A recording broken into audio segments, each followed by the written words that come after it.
ముందుగా అందరికీ నవమూవీ చూస్తున్న ప్రేక్షకులకి స్వాగతం సుస్వాగతం. ఈ మూవీ టీజర్ ఇప్పుడే చూడడం జరిగింది. ట్రైలర్ అయితే మాత్రం అద్భుతంగా ఉంది. ఈ మూవీ బండి సరోజ్ యాక్టింగ్ గురించి వేరే లెవెల్ ఉంటుంది అని ఇందులో అర్థమవుతుంది. నేనైతే తప్పకుండా ఈ మూవీ థియేటర్లో చూస్తాను. బండి సరోజ్ యొక్క అభిమానులు ఎంతమంది ఉన్నారో సబ్స్క్రైబ్ చేయండి నా ఛానల్ని ఇప్పుడే. ఈ మూవీ గురించి మనం రిలీజ్ అయిన తర్వాత ఎలా ఉందో రివ్యూ చూద్దాం.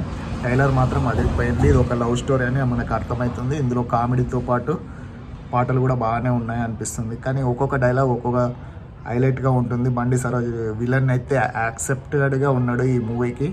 ఈ మూవీలో బండి సరోజ్ గురించే యాక్టింగ్ గురించి వేరే లెవెల్ అనిపిస్తుంది. ఇటువంటి విలన్ మనం ఇంతకుముందు ఎప్పుడు చూసుండాము అనే లెవెల్లో వేరే లెవెల్లో యాక్టింగ్ చేయడం జరిగింది. ఇక ఇది ఒక లవ్ స్టోరీ అండి ఈ మూవీ. ఇక రిలీజ్ అయిన తర్వాత మనం దాని గురించి మాట్లాడుకున్నాం. ట్రైలర్ మాత్రం సూపర్ ఉంది. నాకైతే హీరో కంటే విలన్ యాక్టింగ్ బాగా అనిపిస్తుంది. తర్వాత విలన్ యాక్టింగ్ తర్వాత హీరో ఎంత ఎలివేషన్ అవుతాడో మనకి ఇందులో అర్థమవుతుంది. ఓకేనా అండి. ఇక నా ట్రైలర్ రివ్యూ నచ్చినట్టయితే ఇప్పుడే లైక్, షేర్, సబ్స్క్రైబ్ చేయండి. Thank you very much. నవ మూవీస్ని సబ్స్క్రైబ్ చేయండి ఇప్పుడే. మళ్ళీ చెప్తున్నాను, ఒకసారి సబ్స్క్రైబ్ చేయండి.